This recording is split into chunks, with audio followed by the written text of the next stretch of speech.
আসসালামু আলাইকুম সুপ্রিয় ভিউয়ার্স।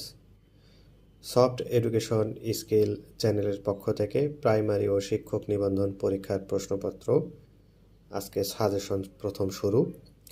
বৈষম্য বিরোধী ছাত্র আন্দোলনের অংশ হিসেবে বাংলা ব্লকেড কর্মসূচি পালিত হয় কবে? 7 জুলাই 2024। মুক্তিযুদ্ধ চলাকালীন বিদেশি সমর্থন আদায়ের জন্য মুজিবনগর সরকার কাকে বিশেষ দূত হিসেবে নিয়োগ করে?